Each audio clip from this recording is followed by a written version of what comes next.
In 1964, a song existed that nobody had released yet. It had been written by two men, Gordon Mills and Les Reed, sitting together in a small room in London.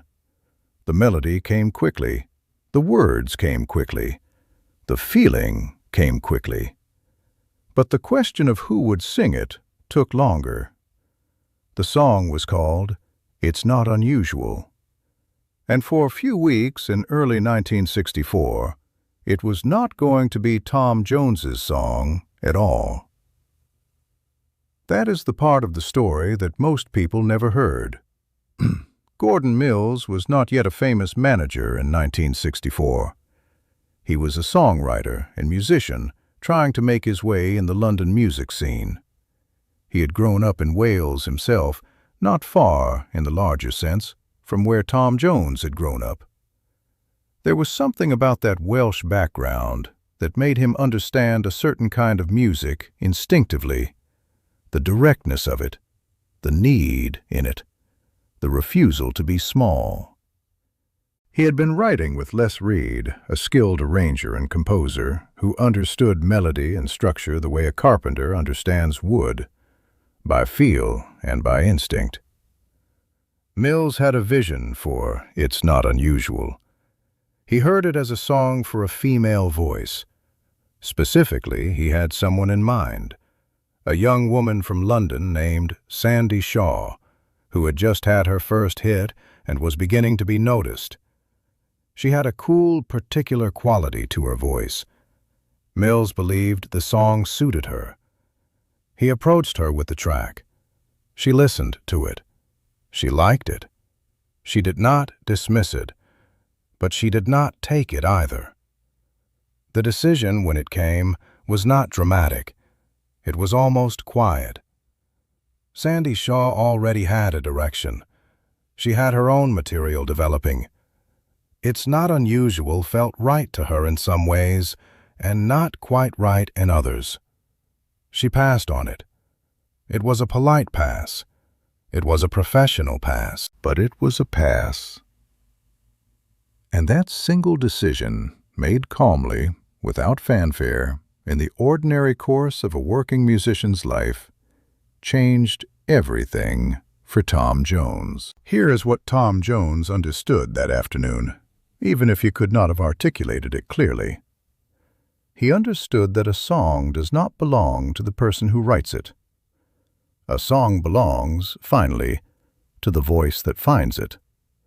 And some voices and some songs find each other only because a chain of small accidents and small choices lined up in exactly the right order. Sandie Shaw made a reasonable decision. She was not wrong to pass. She had her own story, her own path, and she would go on to have real success with other material. Her career was never built on the song she did not take. But Tom Jones received something that afternoon that was, in a certain sense, irreplaceable. "It's Not Unusual" was released in January 1965. It entered the UK charts. It climbed. It reached number 1. Tom Jones was 24 years old. He had been playing the working men's clubs of South Wales for the better part of a decade. He had been unknown and overlooked and underestimated, not out of cruelty, but simply out of the ordinary indifference that the world reserves for talent that has not yet found its moment. He had now found his moment, and the moment was enormous. But there is something else about that song that the chart position does not capture. "It's Not Unusual" did not just make Tom Jones famous. It made him possible. What that means is this. Before the song, Tom Jones was a voice in search of a frame. He was a powerful, extraordinary voice, but the music business in 1964 did not know what to do with him. He did not fit neatly. He was not a British invasion act. He was not a folk singer. He was not a crooner in the old-fashioned sense, though he had traces of that tradition in him. He was something harder to classify. The song gave him a frame. It established what he could be. It said, "This is a man who can take something small, a feeling, an observation, an ordinary moment, and turn it into something larger than ordinary life." The song is, on its surface, almost simple. It is about the ordinariness of falling in love. But the way Tom Jones sang it was never ordinary. There was a need in the voice. There was a want. There was something uncontrollable pushing through the melody. That uncontrollable quality was exactly what the world did not know it was waiting for until it heard it. Gordon Mills became Tom Jones's manager. The two men would work together for years. Mills understood what he had found. He was not always right about everything, no manager is, but he understood the voice. He understood that what Tom Jones carried could not be manufactured or managed into existence. It had to be protected and positioned so that the world could receive it properly. The partnership between Mills and Tom Jones was not always smooth. Nothing in the music business ever is. But it was built on a foundation that the demo session had established. There was a voice, and there was a song. And when they met, something happened that could not unhappen. Tom Jones in 1964 was not yet famous, not even close. He was 23 years old. He had come up from Pontypridd in Wales, a working-class town where the men worked the mines and the factories, and the pubs filled up on Friday nights with voices that knew how to carry. Tom had been singing since he was a boy. He had sung through illness, through lean years, through small venues where the crowd was sometimes indifferent and sometimes drunk and sometimes just barely there. He had a band. They played the clubs around South Wales. They played with everything they had. But the music industry in London felt like another country. Gordon Mills knew Tom Jones. They had crossed paths before Mills became fixed on management and before Tom became fixed on London. There was something Mills heard in Tom that other people had not fully registered yet. Not just the power of the voice. Power was common enough in those clubs. But the specific weight the voice carried. The way it could make a room lean forward without the singer doing anything theatrically obvious. When Sandie Shaw passed on "It's Not Unusual," Mills thought of Tom. He did not think of Tom as a consolation. He thought of Tom because he suddenly heard the song differently. He heard what the song could be with a male voice behind it.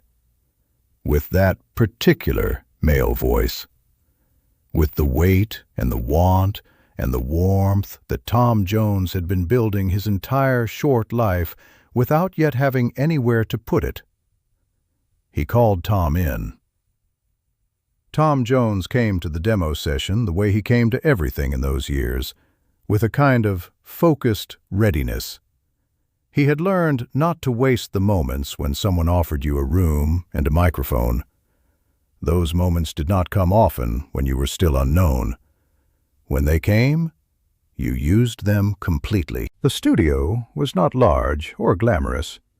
It was a working room, the kind of room where musicians came to lay down ideas, to see if the idea was real before spending real money on it. There were microphones and chairs and sheet music and the low hum of machinery that the era carried everywhere in its recording spaces. Tom Jones came in and listened to the track. The arrangement was not fully produced yet. It was the skeleton, the bones of a song. He had to imagine the flesh. He sang it. And something happened in that room that is hard to explain in simple terms. The people who were there later described it in different ways. Some said the room changed. Some said the song changed. Some said it was simply that you could suddenly hear what the song was supposed to be, and that you could hear it because Tom Jones was the one singing it. He sang it with everything he had, not because he knew what was at stake, not because someone had told him this song could make his name. He sang it the way he had always sung, as though the song were the last honest thing left in the world, and his job was to make sure it survived. The session lasted a few hours. When it was over, they had a demo that was not a demo anymore. It was a beginning, a real one. It's Not Unusual became one of the most recognized introductions in pop music history. Those opening bars, the horns, the immediate forward movement, the insistence in the rhythm, became, for millions of listeners, the sound of Tom Jones arriving. Not just arriving at fame, arriving at himself. The song reached audiences in the United States. It crossed the Atlantic and found its way onto American radio stations and into American homes and into the ears of Americans who had never thought much about a young man from a mining town in Wales. It introduced Tom Jones to a country that would eventually become one of his most devoted audiences. Las Vegas would come later. Television would come later. The extraordinary run of the late 1960s and 1970s would come later. But all of it traced back in one way or another to a studio in London in 1964, to a song that had first been meant for someone else, and to a voice that walked in and made it impossible to imagine anyone else singing it. Sandie Shaw has spoken about this over the years. She has been generous about it. She has noted with some warmth and some humor that the decision she made was not a mistake on her part. It simply was not her song, and when she passed on it, it found who it was meant for. There is wisdom in that framing. There is also a kind of grace. Not every song is for every voice. The question is always whether the right voice and the right song find each other before the moment passes. In the case of It's Not Unusual, they did. Just barely, but they did. Decades later, when Tom Jones was asked about the beginning of his career, about what it felt like to have that first number one, he often returned to something simpler than triumph. He returned to the feeling of the song, of what it meant to have a song that fit, that met him where he was and said, "This is yours. Take it." He had spent years in small rooms singing to people who half listened.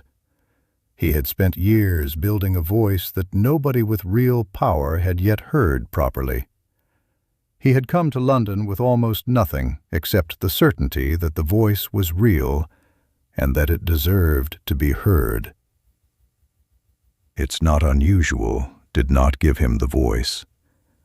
The voice was already there, built in Pontypridd, built in the clubs, built in the years of illness and isolation and ordinary working-class life that shaped everything he would later become.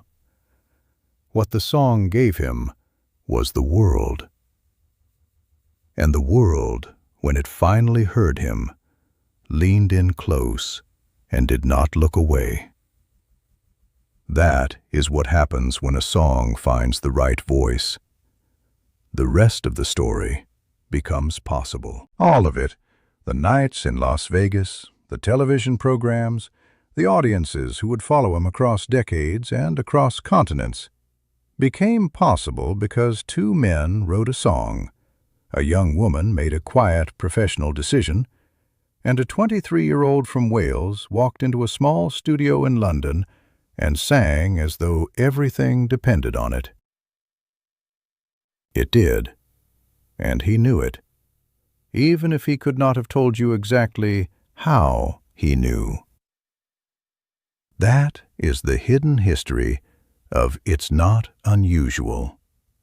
Not the chart position, not the fame, But the 2 or 3 weeks before the recording session, when the song was still looking for its singer, when it almost went one way and instead went another, when a young man from Pontypridd stepped into a room in London and sang something he had never sung before, as though he had been waiting his whole life to sing it.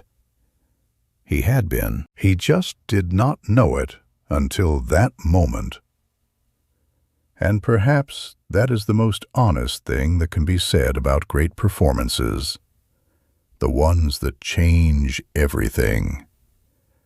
They do not feel like strategy. They do not feel like preparation, though preparation is in every note.